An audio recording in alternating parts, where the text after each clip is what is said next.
lembrando aqui, no fim da aula passada, depois de explicar o princípio em operação, naquela encenação dos casos de violência homofóbica no mundo, eu estava descendo a realidade brasileira para ver como funciona aqui no Brasil. Então eu estava começando a explicar que toda essa dramatização, ela começa com os levantamentos realizados pelo Grupo Gay da Bahia. Os números fornecidos por essa ONG, eles são repercutidos sem filtragem pela mídia. Quer dizer, não há um desconto ou qualquer análise crítica. Então, por isso, a opinião pública, aquela que define o voto e a composição dos corpos legislativos, inclusive, ela é completamente tributária de dados divulgados pelos meus militantes. Portanto, vale examinar os métodos de coleta, processamento e de interpretação daquela entidade. Então, o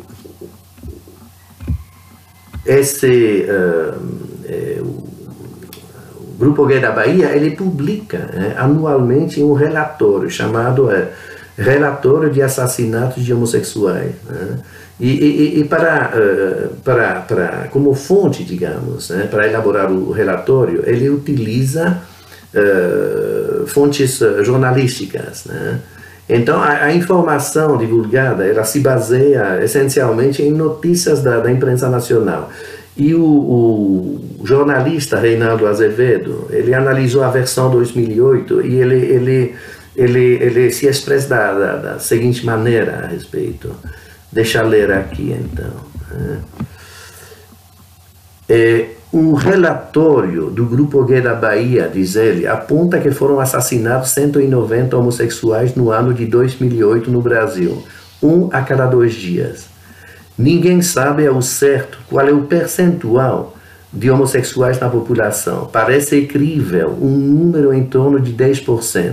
Pois bem, são assassinadas no Brasil a cada ano 50 mil pessoas. Se desse total 190 eram homossexuais, então concluímos que eles representam apenas 0,38% das vítimas. O que ele está querendo falar é que teria que ter pelo menos 10% das vítimas, então, não é mesmo? Aí ele faz a pergunta, haveria discriminação contra os heterossexuais? Tá. Consideremos uma população de 180 milhões de brasileiros. 18 milhões seriam gays. 10% seria isso. Ainda que as 190 vítimas de que fala o Grupo Gay da Bahia só se referissem a mortes realmente violentas, com características de agressão de natureza sexual, estaríamos falando de 1 morto para cada 100 mil gays. Sabem o que isso significa? Pergunta ele. Que ser alagoano é 63 vezes mais perigoso do que ser gay. Alagoas lidera o ranking dos homicídios com 66 mortos por 100 mil habitantes. Ser capixaba é 53 vezes mais perigoso do que ser gay. De fato, ser brasileiro, diz ele, segundo as contas apresentadas pelo Grupo Gay da Bahia, então, de fato, ser brasileiro, fala ele, é 28 vezes mais perigoso do que ser gay. Se o Brasil matasse apenas 1,05 brasileiro para cada grupo de 100 mil habitantes, em vez de 50 mil assassinatos por ano, seriam apenas 1.890. Tá. Então, Azevedo, na realidade, ele pega gay no pulo e assume a proporção de 10% da população baseada naquela farsa dos relatórios 15. Vocês devem lembrar, eu já me referi a eles em aulas anteriores. Então, esses 10% dos relatórios 15, eles são obstinadamente difundidos pela propaganda homossexual. Não correspondem à realidade, evidentemente. Então, nós temos que dar um desconto aqui, mas mesmo partindo de uma parcela mais realista, de 1 a 2% da população, é o que os dados, então, produzidos por estudos posteriores aos relatórios 15, estudos mais sérios, né? Mesmo se a gente pega essa parcela mais realista de 1 a 2%, os cálculos ainda sugerem um risco de vida 3 vezes mais elevado para hétero, né?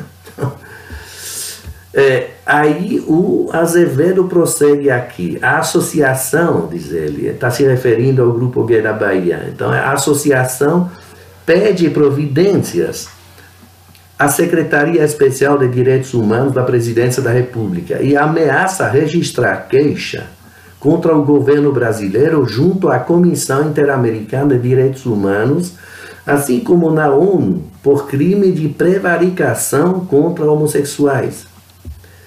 E aqui o jornalista ironiza. É isto, diz ele. O conjunto dos brasileiros precisa recorrer à OEA. E quem sabe até o Vaticano, para exigir um tratamento, o mesmo tratamento dispensado à população LGBT. Não sei qual é a porcentagem de matemáticos gays, fala ele, mas eles poderiam dar um auxílio aos colegas. Aí ele continua, porque o Pernambuco, na realidade, é apontado pelo relatório do Grupo Gay da Bahia como o estado mais violento para os crimes de homofobia, e isso com 27 mortos. Aí os comentários do Azevedo aqui. Ora, Pernambuco é o 3º estado mais violento do país, para gays e não gays. O levantamento é da Folha, publicado há menos de uma semana. Há, no Pernambuco, 51 homicídios por ano para cada grupo de 100 mil habitantes. Em São Paulo são 13, é quase um quarto. Pernambuco, então, não é o estado que mais mata gays. É um dos estados onde mais se mata brasileiros. Sua população é estimada a 8,8 milhões de pessoas. Se há 51 homicídios para cada grupo de 100 mil habitantes, então são assassinados por ano 3.996 pernambucanos. Se 27 forem homossexuais, isso representa menos de 0,7% do total. Como se vê, também ali se pode acusar um inaceitável preconceito contra heterossexuais. Aí ele pergunta, ironizando, o Brasil estaria inventando a heterofobia? Então, o que a gente retira disso é que realmente o Grupo Gay da Bahia está fabricando asneiras. E pior, com dinheiro do contribuinte, que poderia ser aplicado muito melhor. O Brasil não é um país transparente. Então, fica complicado saber ao certo que o governo investe na promoção dessa causa. Mas não há dúvida que paradas, congressos e militância em geral consomem quantidades consideráveis de recursos federais, estaduais e municipais. Agora, o tamanho da embromação estatística, e aqui eu vou pedir sua atenção, quer dizer, a gente se dá realmente conta da natureza desse estelionato estatístico quando a gente lê a análise de um grupo chamado gays de direita. Então, esse grupo chamado gays de direita, ele teve a curiosidade de pesquisar os casos compilados pelas ONGs. E veja bem o que ele fala. São bastante conhecidos por todos, diz a entidade em questão.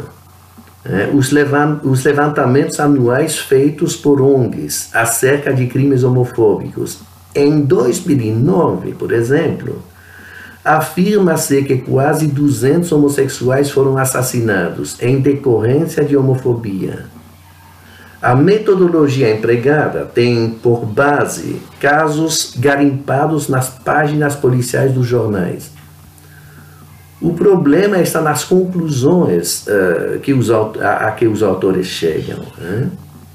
O mais grave é que essa interpretação distorcida vai parar na mídia sem qualquer questionamento, além de servir como justificativa para a formulação de políticas públicas equivocadas. A título de curiosidade, resolvemos investigar rapidamente apenas alguns dos assassinatos contra homossexuais ocorridos no ano passado. Para espanto dos mais desavisados, na grande maioria dos casos dos assassinatos então descritos como homofóbicos, o autor do crime é também homossexual. Ou seja, é gay matando gay. De um modo geral, são pessoas envolvidas com tráfico de droga, com histórico de roubos e assassinatos, garoto de programa, delinquência, etc. Tá. Então, segue uma longa lista de referências. Então, fulano de tal, jornalista e apresentador, assassinado por garoto de programa, também homossexual, por motivo de roubo. Ciclano, assassinado pelo companheiro, também homossexual. Um cabeleireiro com quem morava há 9 anos. Zé da Silva, travesti.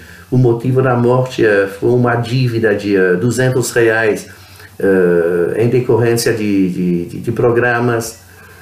O assassino mantinha relacionamento amoroso com a vítima desde 2008. Jennifer, travesti, morto por dívida de drogas. Dara, travesti, por dívida de drogas. Depois, 6 travestis foram assassinados em Curitiba. A Polícia Civil atribui 4 das mortes à quadrilha liderada pelo traficante Hiroshi de Assis, que morreu em confronto com policiais num apartamento no centro de Curitiba. De acordo com as investigações, as travestis foram mortas por dívida de drogas. Aí X Pereira e Y Chinha, acredita-se que eles foram mortos por serem desconhecidos na área e as facções locais do tráfico terem desconfiado de que eles seriam de outra facção rival na disputa pelo comando da localidade.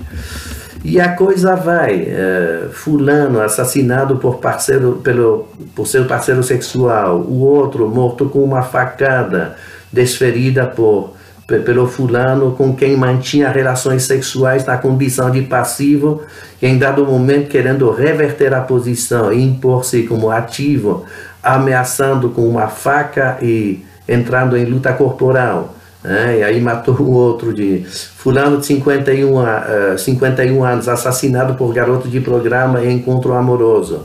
Então é isso, o balanço não termina por aí. Ele continua com uma exposição quilométrica de ocorrências que levam o leitor para um sórdido passeio, um submundo da escória humana, onde celular e relógio ou R$100 valem mais do que uma vida. Então, eu peguei tudo isso, eu mandei meus alunos verificarem. Hoje em dia é fácil, você entra na internet, você puxa os nomes, não é? Aparecem os relatórios, os artigos jornalísticos, é fácil. Então, de fato, não há sequer desses assassinatos seja motivado por homofobia. Não é mesmo? E esse padrão ele se reproduz nas pesquisas por estados. Nós verificamos isso também. Então, violência homofóbica, afinal, se resume à balela fabricada do nada e irresponsavelmente ecoada pela mídia para blindar uma casta com prerrogativas exclusivas. E repito, nós verificamos todos esses casos. É fácil, você puxa na internet pelos nomes, não é mesmo? no andar da carruagem, quer dizer, do jeito que estão fazendo, de repente se gay morrer de um acidente de carro, então nós vamos chamar isso de violência homofóbica.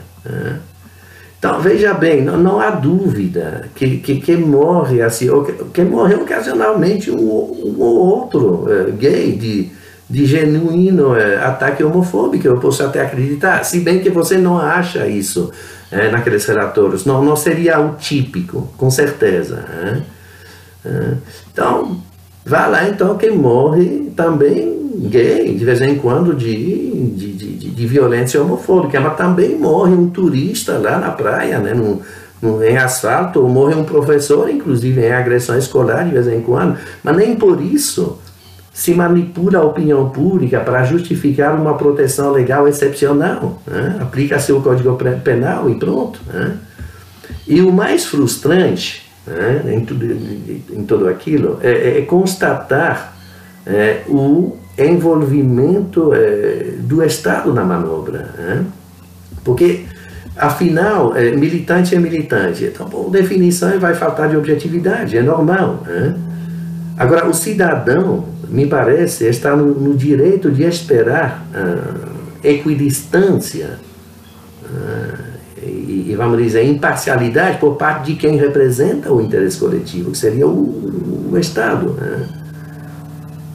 Então, o governo, em tese, governa para todos, sem distinção de raça, classe, sexo, identidade, muito menos de orientação sexual, não é mesmo?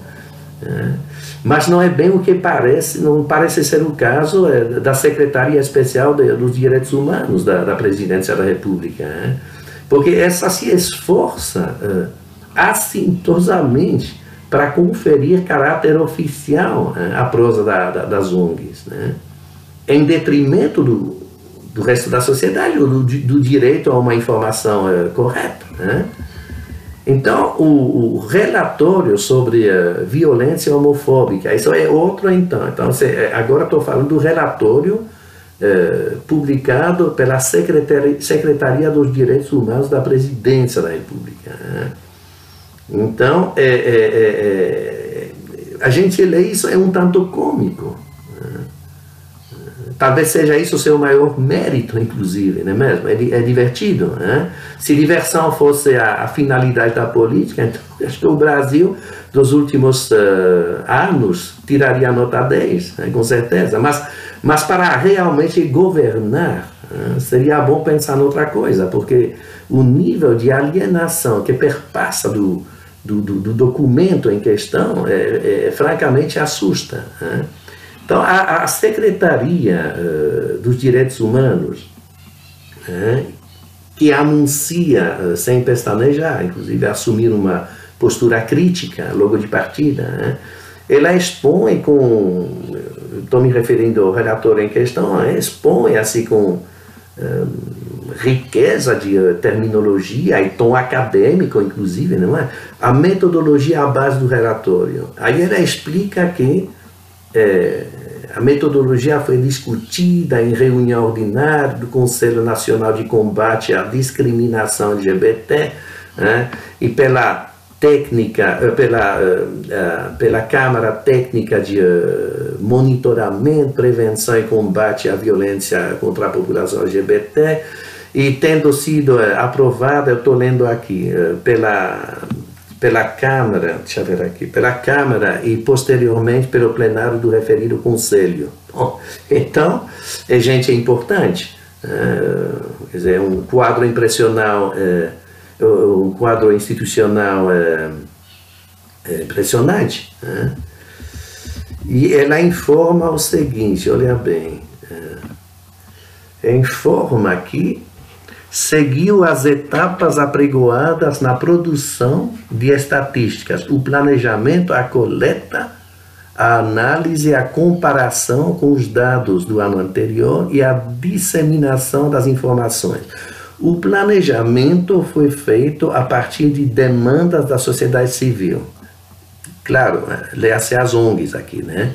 E requisitou, por um lado, dados que retratassem as violências sofridas pela população LGBT no Brasil e, por outro, a necessidade de conhecimento sistemático sobre as realidades para a formulação de políticas públicas. Esse que é o drama. Então, tudo isso vai inspirar políticas públicas, né? Então, formulação de políticas públicas para a população LGBT por parte das áreas técnicas do governo. Tá? Aí continua. O primeiro passo foi contextualizar e conceituar os fenômenos a serem quantificados, conforme metodologia utilizada pelas Nações Unidas para a produção de indicadores sociais. Olha só, metodologia das Nações Unidas, ok? Após a delimitação do objeto, foi efetuado o mapeamento dos dados existentes para planejar um cronograma da produção de informação. Parece importante, né? Não é pouca coisa não. Mas o problema é que depois de toda essa pompa, a secretaria avisa, o relator então avisa que é complicado coletar informação precisa, por uma série de razões, mas que conta com o acervo das ONGs, citando inclusive o Grupo Gay da Bahia, junto com os registros de um tal de Disque Direitos Humanos. Então, depois de toda essa banca, não é mesmo? Avisa que não sabem coletar dados, que é complicado, mas que eles contam com os grupos coletados pelo Grupo Gay da Bahia.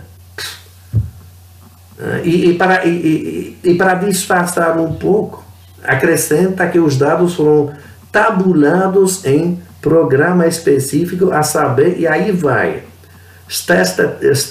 Statistical Package for Social Sciences.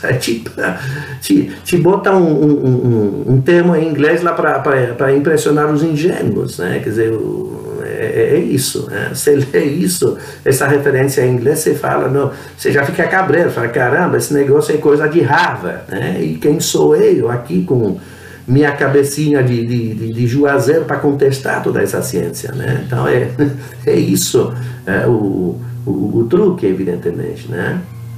Bom, na realidade, a conclusão que a gente tira disso, em termos de matriz intelectual, aquela Secretaria dos Direitos Humanos e as ONGs e o Grupo Gay da Bahia são uma só e mesma coisa.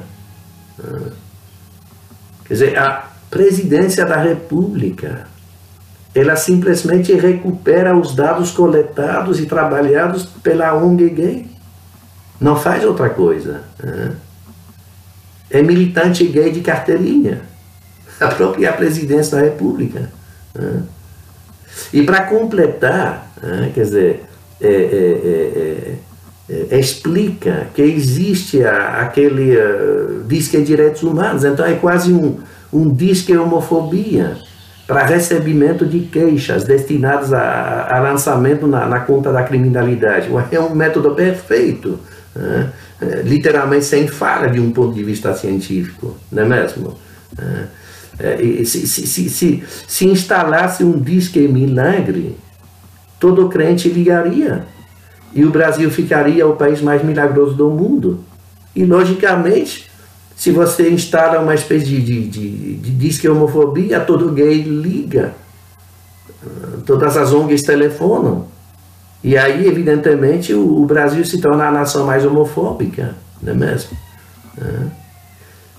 Francamente, se perguntar de que essa secretaria está brincando, né, com seus gráficos, equações, curvas, hipóteses acadêmicas, né? Qual é a utilidade sob o ângulo público?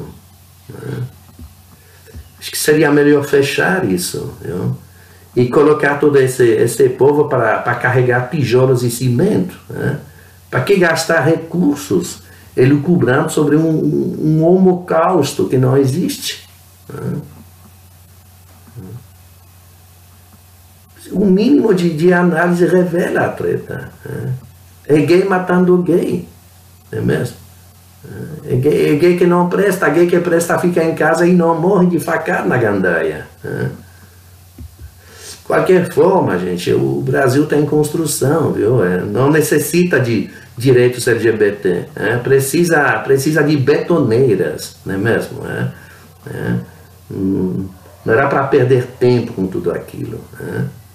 Mas falar o que estou falando é homofóbico, não pode, não é mesmo? Até dissecar um problema é juntar elementos de juízo para formar um conceito devidamente fundamentado, é visto como preconceito. Mas é isso. De qualquer forma, falando nisso, quer dizer, eu lia também uns dados coletados nos Estados Unidos, né? Então, tem que concluir que se quem mata mais gay é gay, então quem mais bate gay também é gay, porque é uma realidade que indica claramente a literatura sobre violência doméstica nos Estados Unidos, onde os casais homossexuais não primam, particularmente pela meiguice, viu, gente? Então, tá, no total, essa noção de minoria, né, se foi para o espaço. Na próxima aula, nós vamos para a conquista do campo médico-psiquiátrico, quer dizer, outra dimensão importante da estratégia gay. Vamos ver como o movimento gay conseguiu transformar as associações profissionais de psiquiatria e psicologia em instrumento da sua política. Eu diria até em inocentes úteis do projeto de gênero.